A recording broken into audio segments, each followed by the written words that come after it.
It was homecoming on the Hill yesterday as Alabama A&M hosted Texas Southern. Yeah, despite having a 3-win on the season, the Bulldogs were still searching for their first win in SWAC play.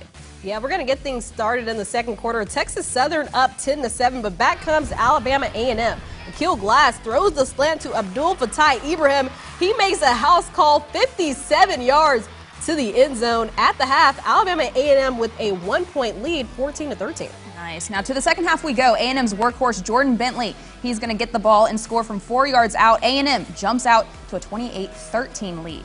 But Texas Southern aren't giving up just yet. Devin Williams, he's going to throw the ball to Donnie Corley for the 50-yard touchdown pass. The Tigers cutting into the Bulldogs' lead now 28-20. Then it would be Williams on the attack again. He connects with Keelan Davis, this time on a 40-yard scoring play.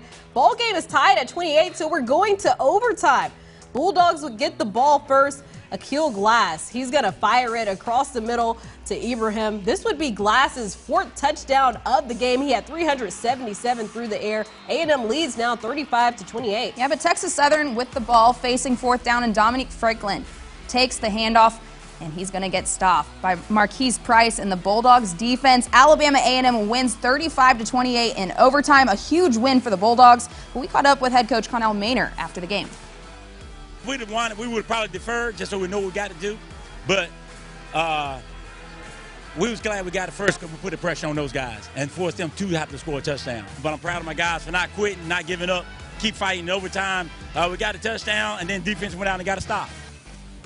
All right, so Mo, you were at that game. I wasn't expecting it to be that close. What are your thoughts, though, about? I was not expecting it to be that close either. But all things considered, it was homecoming week. That creates a big distraction. And at the end of the day, you got to give props to Alabama A&M for coming through. But another thing I thought about, too, is that Connell Maynor's team dug deep and pulled out a very special victory in this ball game. Now, of course, it was special not only because it was homecoming, but it was also because it was a victory in conference play, something they had not got so far. Now, we can't take away nothing from Texas Southern because this team, they've got some athletes who can play, and Coach Maynor warned his squad all week about that, especially since their offense was averaging 25 points a game and racking up over 400 yards per contest. The Bulldogs did appear to have this game in their hands in the second half, but Texas Southern showed that they were never out of it, and they allowed them to force OT. But in that extra period, you have to give credits to the Bulldogs for digging deep, like I said, offensively, scoring first to put the pressure on on Texas Southern, like Coach Maynor said. And then how about the defense?